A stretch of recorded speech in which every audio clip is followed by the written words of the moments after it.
Este é o segundo de uma série de 3 vídeos. Neste vídeo apresentaremos as atividades de comparação, medição e produção para a construção do conceito de volume. As atividades de comparação consistem em determinar volumes iguais e diferentes de sólidos ordenando-os. Essa atividade pode ser realizada por meio visual, de decomposição e recomposição, de imersão, etc. É importante não oferecer fórmulas nesse momento. Por exemplo, comparar a quantidade de cubinhos iguais em 3 empilhamentos e ordená-los pelo volume é uma atividade de comparação. Ou ainda, perguntar quem teria menor ou maior volume entre duas figuras com mesma altura, sendo o diâmetro de uma coincidindo com o comprimento do lado de outra. Ou ainda, questioná-los quem teria menor ou maior volume somente alterando as posições do mesmo sólido. As atividades de medição visam determinar o volume por meio de contagem de unidades, fórmulas, preenchimento e transvasamento, etc. É importante dizer que a atividade de comparação também é um tipo de medição, mas a ideia na comparação é a de desenvolver uma atmosfera mais intuitiva do que na medição propriamente dita. Por exemplo, conversão de unidades de medida, ou calcular a altura da coluna de um líquido dentro de uma caixa fechada retangular de vidro em 2 posições diferentes. As atividades de produção também envolvem medição, mas o foco aqui é o de avaliar o volume pela montagem ou construção de objetos.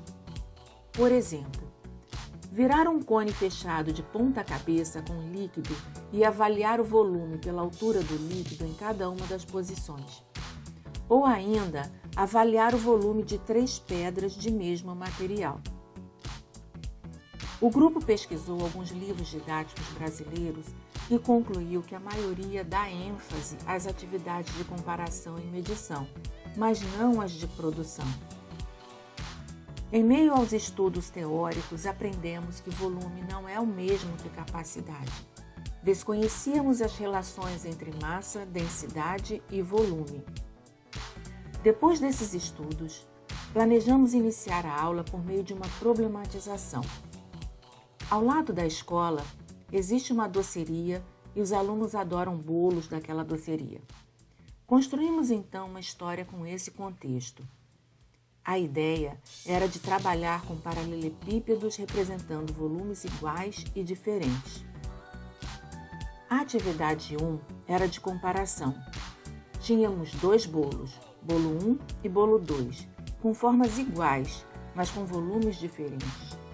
E um terceiro bolo, o bolo 3, com o mesmo volume do bolo 1, mas com dimensões diferentes. O objetivo era de comparar volumes de modo intuitivo.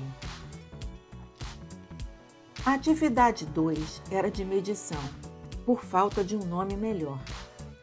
A ideia era de medir volume por meio de 2 empilhamentos com a mesma unidade, bloquinhos. A atividade 3 era de produção. Desejávamos que os alunos construíssem um bloco a partir do volume dado. Para todas as atividades, o grupo de professores previu as reações e dúvidas dos alunos e como poderiam ajudá-los a raciocinar e esclarecê-las. Optamos por blocos e bloquinhos em MDF e atividades escritas em papel. Planejamos também como seria o uso da lousa pela professora regente, Bancho, como os alunos seriam estimulados para a discussão e síntese de suas aprendizagens, Meriag, como eles iriam interagir entre eles e como seriam organizadas as carteiras visando a favorecer todas essas ações. Optamos pelas carteiras organizadas em U, para que os alunos pudessem acessar as produções dos colegas com facilidade. No meio da sala, 2 mesas seriam apoio para que os bolos fossem vistos por todos os alunos e a professora pudesse estimulá-los por questionamentos. É o Hatsumon. A professora acompanharia a produção dos alunos. Os outros professores observariam a produção de conhecimento dos alunos, suas reações, equívocos e dúvidas para alimentar uma reflexão após as aulas. Todas as atividades seriam desenvolvidas em 3 aulas de 50 minutos cada.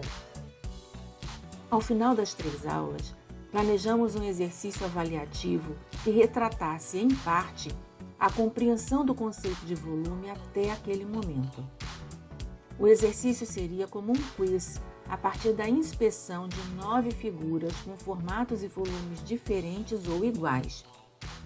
Após uma afirmação dada para a turma, cada aluno deveria levantar uma plaquinha, respondendo se era verdadeira ou falsa, a partir das figuras em mãos. Nesse momento, a professora poderia conhecer rapidamente possíveis equívocos de determinados alunos e levá-los a refletir conjuntamente, sem expô-los. É claro que há muitos detalhes que não foram mencionados aqui, mas se for de seu interesse, todo o planejamento será apresentado no próximo vídeo. Obrigada e bom proveito!